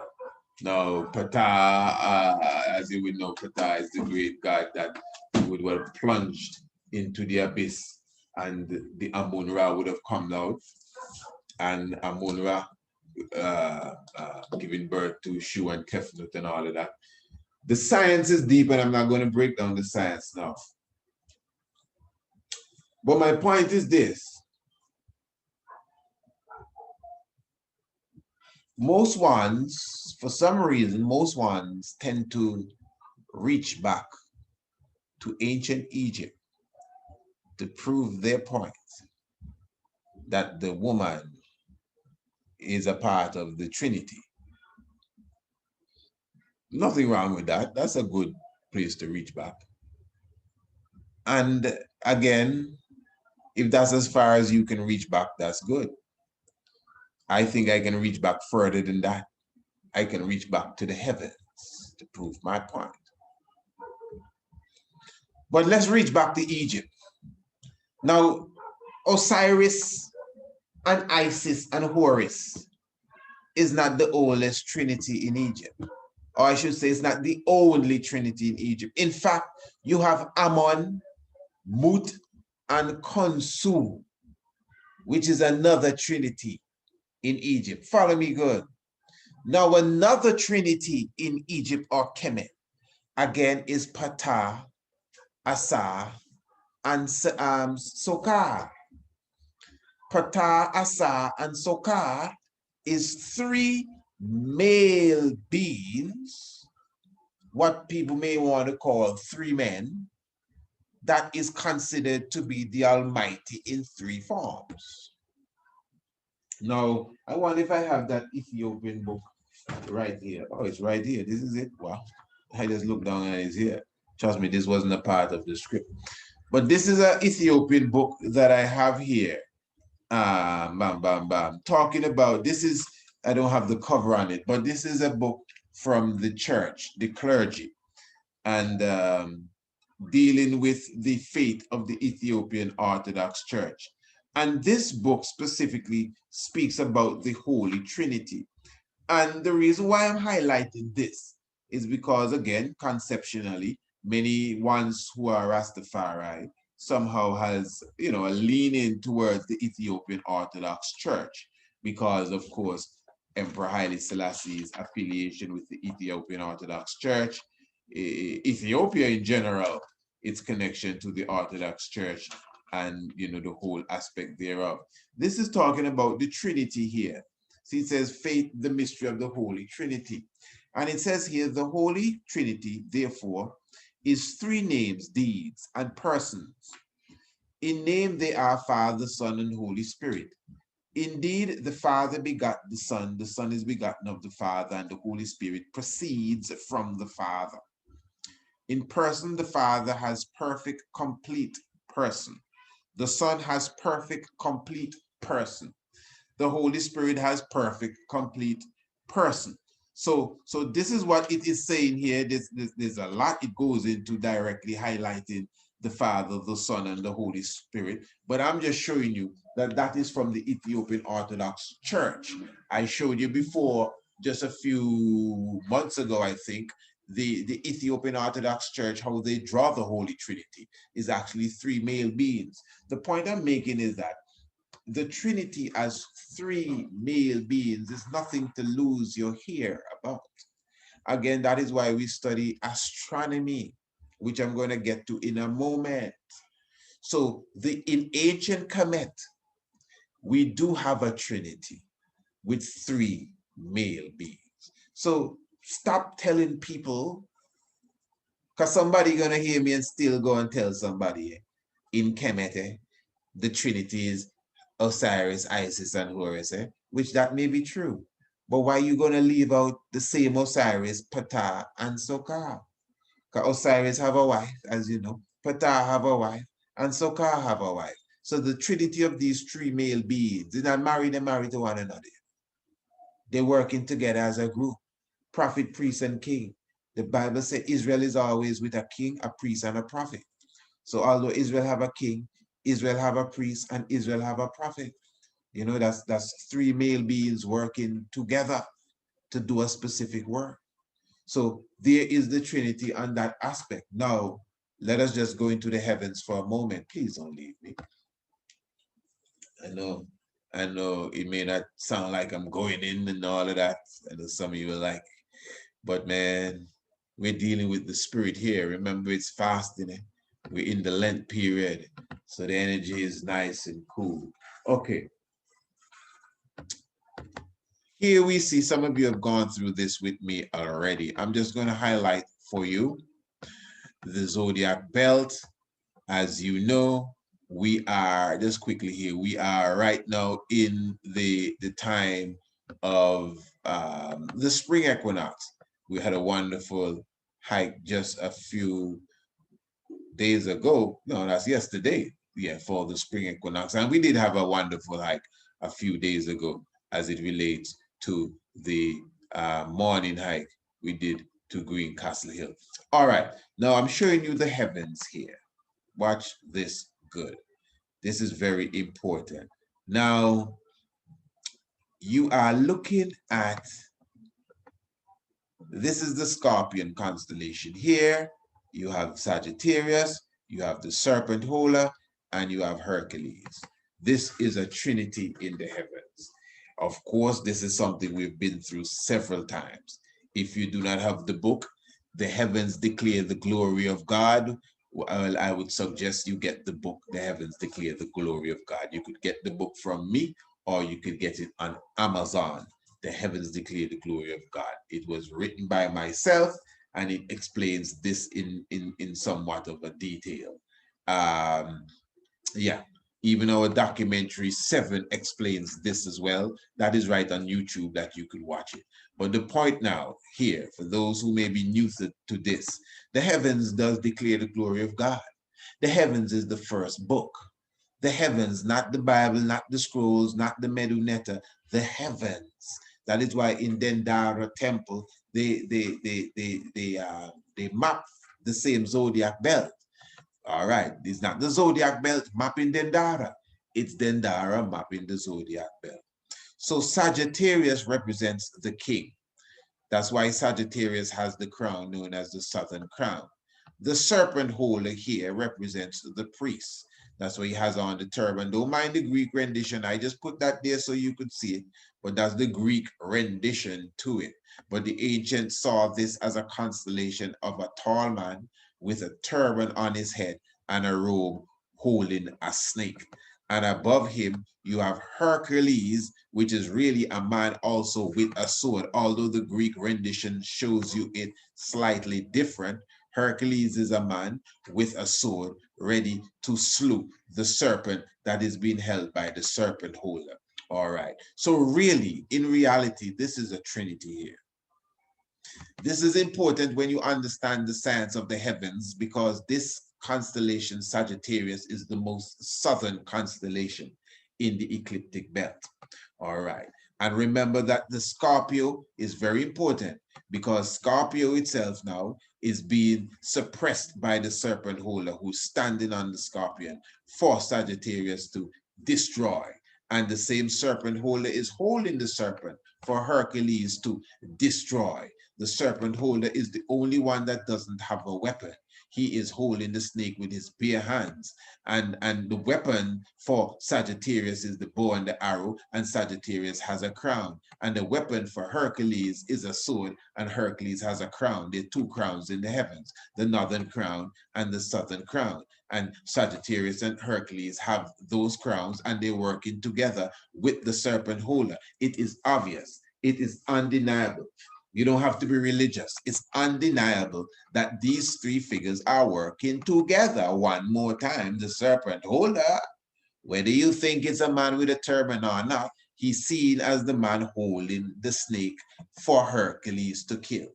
Then he's seen as the man standing on the scorpion for Sagittarius to kill. So there's a connection with the 3 of them. And he's the only one that doesn't have a weapon, but he's holding down both enemies. And he's the only one that doesn't have a crown. So it's a three figures working here together at a very unique point in the sky. It's not just in the sky, you know. It's at the most southern point of the ecliptic belt as it relates to Sagittarius. All of this is very important. This is where the winter solstice would happen, just at this point where the arrow is pointing. This is where the center of the galaxy is, the black hole, the Milky Way. This is such a deep science, you know, but Psalms 19 says the heavens declare the glory. Now, what I'm saying here, that on the exact opposite of the heavens, the exact opposite, that is what stands out. On the exact opposite, you see where the moon is? On the exact opposite of the heavens, you have another trinity. You have Orion and Gemini, which is the parents of Orion. Now, let me show you this. This is deep, because Orion, the reason why Orion is considered the Lord of the heavens, one of the reasons is that the belt of Orion, these 3 stars, runs through the equator of the heavens, or the equator of the heavens runs through the belt of Orion. Very important. So you have the equator of the heavens here. You see the line? Look, it runs perfectly through the belt of Orion. So this cuts Orion really in two. Orion is to the north and Orion is to the south. That is why Orion is considered to be the Lord of the heavens. Orion is standing there in the Greek version. That's why we call him Sahu. But in the Greek Orion version, he's a man with a club and some dead animal on his arm. But in the ancient Kemetic psychology theology, he's a man with a sword standing with his shield. That's the great Sahu, also known as Orion. And above Sahu or Orion, you have Gemini, the twin. Of course, Gemini is really Shu and Tefnut, which is both male and female. But of course, in the Gemini philosophy, it's Castor and Pollux, which is a man and a man, or a male and a male. But it's supposed to be a female and a male. It's father and mother, who once Shu and Tefnut, who gave birth to the same Asa, who gave birth to Orion. This is all in the heavens. And let me highlight again, remember, we're not just picking constellations and trying to make some sort of movie out of this. No, these are key constellations. Orion stands out at the center of the heavens. Sagittarius is the most southern constellation in the ecliptic belt. And what is outstanding here is that both of these trinities, one being the mother, the father, and the child, and the other being the prophet, the priest, and the king, they are both at the exact opposite of each other as it relates to the heavens. So, in other words, when it's midday and Orion is in the middle of the sky, on the other side of the earth, it's midnight, and Sagittarius is in the middle of the sky there, because they're on the exact opposite. So this geometrically at 180 degrees from each other, you have the Trinity of the Father, the Mother, and the Son, and you still have the Trinity of the prophet and the priest and the king. That is what is being exhibited here. Now let me show you this even on another level, even before we seal up here. Give thanks for the faithful ones. I have some faithful ones that be telling me, man, yo, just take your time and teach us what they're teaching us. Eh? Give thanks for those. Now, watch this here. Let me show you this more on a more clearer level. Okay. All right, just excuse me here. Good. Now, what I want to highlight here, how do I get this here bigger? What I want to highlight here is, I'm not getting this bigger here. Okay, where's the prince? All right, so what we're going to do here, I'm going to show you on the heavens. Okay, you put that on the full screen for me there. How we do that there. Okay, so what I'm going to highlight to you, my people, is exactly how we got the understanding of the right, there you go. How we got the understanding of the opposite side of the heavens and why this is so important. Again, there you see, for example, so we're looking at this from the solar system. This is how we teach our children in our homeschool astronomy class as well. Those of you who have your children as a part of the astronomy class, I'm sure you're accustomed to seeing us pulling up this from time to time to give a better understanding of what we say. But over there you see Sagittarius. So this is how it is in the solar system. This is where we are on the planet Earth. So obviously what we're looking at, this is what will be behind the sun. All right, I can't give you all that astronomical class right now. Let me just get to the point. So here you have Sagittarius. Yeah, we've been to that many times. And Sagittarius is standing there, as you see him there, and the crown is in front of him. All right. And there you have the serpent holder just above Sagittarius. And of course, way above him, you have Hercules. What I'm showing you is this. In the same way that they are on this side, on the exact opposite side to them is where you have the constellation of Orion, and above him you have Gemini, the twins. So it's not that you have a trinity in the heavens of father, mother, and child, and a trinity of prophet, priest, and king. No, you have a trinity, both trinities, and they are geometrically set at the exact opposite of each other in the heavens. So remember, is God Almighty write the heavens in? And God Almighty in his science, remember the creational science is mathematics.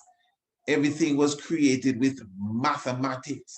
So it's mathematics in play here, geometry in play here, angles in play here. So at the exact opposite of the heavens, this is serious midday and midnight of the heavens. You have one trinity, which represents three male figures, Sagittarius, there he is, the serpent holder, and Hercules. Just like in Kemet, you have three male figures, which is Ptah, Asa, and Sokar. And then on the other side, remember the heavens declare, this ain't no book, this ain't King James Version, or the original version, or this wall painting, or this in that cave, and 6,000-year-old cave painting. No, this is the heavens, stars, the moon, the planets, everything means something. Just a moment ago, you saw the moon in the heart of the woman. That's where the moon was, in the heart of the woman, Gemini, the Gemini woman, which is Tefnut, which is Sa in that ancient theology, the heart of her. And we're talking about the woman now and celebrating the Woman Freedom Liberation League. And right now, the moon, no, we're talking the moon in the heart of the woman structure of Gemini. Now today, because the heavens declare the glory of God and the goddess on this 41st anniversary of the Freedom Liberation International League of the woman. So take that in and understand it, my brothers and sisters. That is how the heavens work. That's why it declares the glory of God. So when the earth is right behind the sun, it looks like on the 21st day of June, it would look like if the sun is inside the constellation of Gemini. When you see the earth behind the sun on the 21st day of December, it would look as if the sun is right inside the constellation of Sagittarius. You check the heavens there. So when you understand how to read the heavens, no book or no translation can confuse you, because again, the heavens is the original book. So that is why I had to go through to show you that Bobo Shanti has always included the woman in the God concept. From how long? As far back as I can research, there's always been King Alpha and Queen Omega in the God concept of the Bobo Shanti order. Not me make it up. You understand? The Bobo Shanti concept of the Trinity being three male beings, there's nothing Eurocentric about that. There's nothing to be ashamed about that, Bobo Shanti. You don't have to say, well, I used to believe. No, used to believe nothing. Them is African tradition, because Ptah, Sokar, and Asa is three male beings, and all of them have their wife. And I just showed you in the heavens, it is so clear that there's a trinity of three male figures doing a specific work. And to clarify, to make sure you don't lose it, on the exact opposite 180 degree of the geometry of the heavens, celestially speaking, you have the next trinity with the Father, Mother, and Sahu, the child, the golden child that is come to rule the earth with a rod of iron. The heavens declare the glory. It is the original book. King Emmanuel Charles Edwards' order is the truth. Selassie, Jah, Rastafari. No, I just kind of have to try it. And even if it's the truth, even this, some people not going to even like even this. Now look at this here. The goddess Hathor.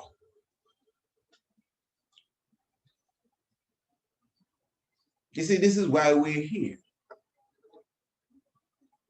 Throwing away the baby with the bathwater. A lot of people do that. You dash the Bible away. We got to deal with Egypt.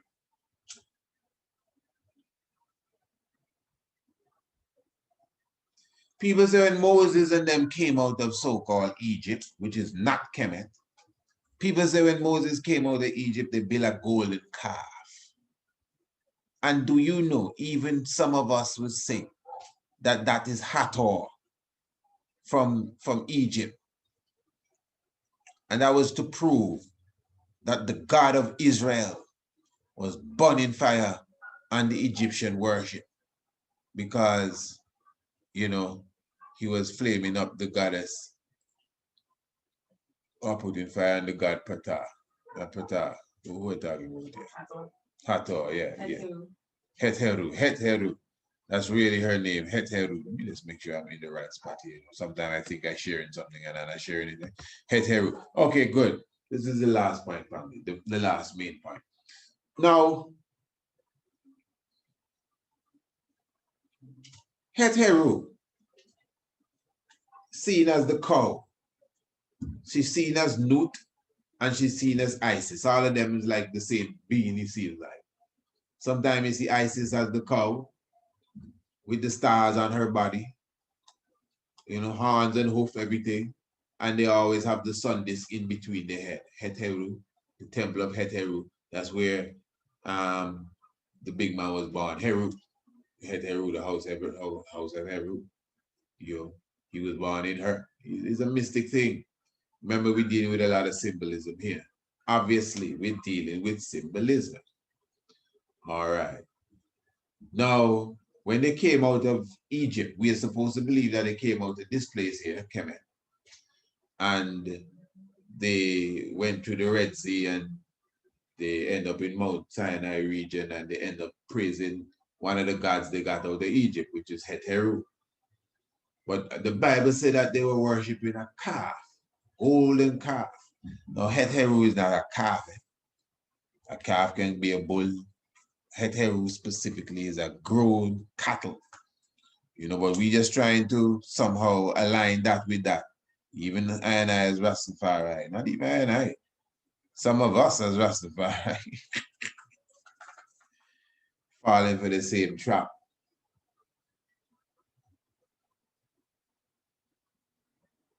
Let's go to good old King James. In fact, I don't want to start to read that from there. I would like to read that from here. I'm just going to read, this is in the book of Micah. What's going on here? This is in the book of Micah here. What's going on here? All right, the book of Micah. Let's read from about verse 10. Book of Micah, Micah chapter 3 it is, Micah chapter 4, verse 10, 11. So, okay, let's read from verse 11. Now also many nations are gathered against thee. That say, let her be defiled, talking about the daughter of Zion. There's a woman we're talking about. Now also many nations are gathered against thee, that say, let her be defiled, and let our eye look upon Zion.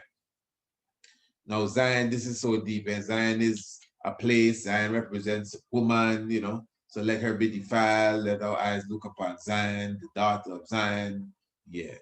But they know not the thoughts of the Lord, neither understand they his counsel, for he shall gather them as the sheaves into the floor. Let me tell you.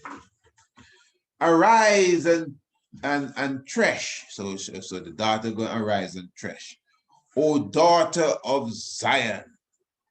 So God talking about the daughter of Zion, because, you know, the daughter of Zion went through a lot. You know, like the daughter of Zion, O daughter of Zion, like a woman in travail, you know. For now shalt thou go forth out of the city, you know, and thou shalt dwell in the field. So there's a lot, you know, for the daughter of Zion to look forward to. And since that's the discussion that we're talking about, arise and thresh, O daughter of Zion, for I will make thine horn iron, and I will make thy hoofs brass, and thou shalt beat into, hold on, whoop, let's rewind it. No, don't read no more. Let's clarify this first. Arise and thresh, O daughter of Zion. So he's talking to the daughter of Zion. Who he talking to? the daughter of Zion. What you say you're gonna do for the daughter of Zion? And hear this, thus saith the Lord. Go ahead.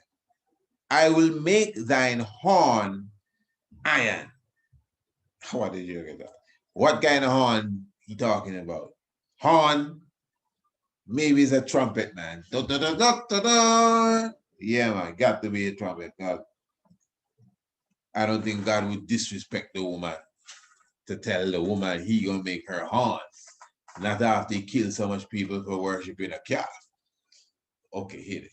I will make thine horn iron, and I will make thy hoofs. That don't sound like a band instrument to me. That sound like a cow. I will make thy horns, the woman he talking to, the daughter of Zion. How dare you disrespect her? The Lord is talking to the daughter of Zion. And he telling the daughter of Zion that he gonna make her horns iron. Look at her, Hathor. And he shall make her hoofs of brass. Look at her, Hathor. And this is not no cursing. This is a blessing from the Lord towards the daughter of Zion.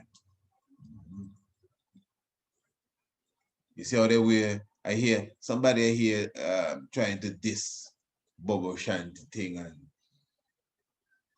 saying that the Mary fall that we wear, some Arab vibes and some kind of madness.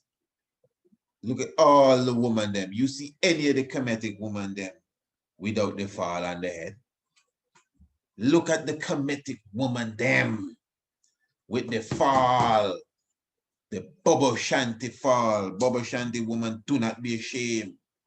Look at the Kemetic woman with her fall on her head. You understand? Keep in mind, King Emmanuel and all women that have been brought up under the order of King Emmanuel can attest that King Emmanuel didn't come with a woman to teach the woman that them is woman.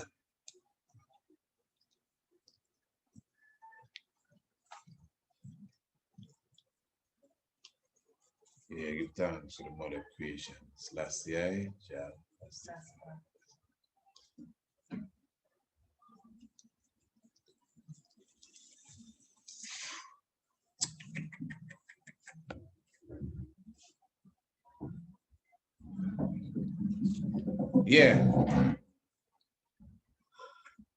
King Emmanuel did not come with a woman to teach the woman to be a woman. The whole order that you see he bring to the woman, he just bring it to the woman, just like how he give us the order that we tried with, you know. So we give thanks for the celebration of the Woman Freedom Liberation League. The daughters of Zion, don't be ashamed. Be like Hathor. Come on, it's a new faculty of understanding now, man. Let us throw away them old way of thinking now. You know what I mean? New faculty of understanding. Time for us to meditate on a higher realms, you know. But if everyone not on the same page, it's all right. We can still work together, you know, without a fuss and a fight. So we give thanks for the daughter of Zion. We give thanks for the salvation order that the Black Christ has given to us. We give thanks to the woman, you know, Freedom Liberation League. You know, we give thanks to the woman stepping out in the forefront and as King Emmanuel say, make the woman go in front. That's what he say.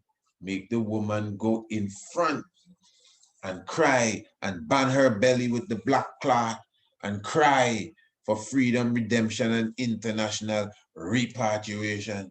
That's what the Black Christ say himself, you know. So we're thankful for that initiative and let us, you know, be thankful for the order that the man set down. Hey, remember that you can definitely get your chalice. We will definitely send that for you via the international mailing system.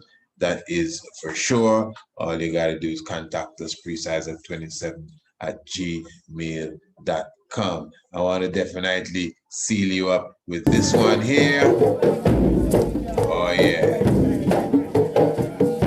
Woman them chanting, man. Child. Yeah, man, we have prophetess too, man. King, queen, prophetess. Bobo Shanti woman is an empress, eh? An empress, eh?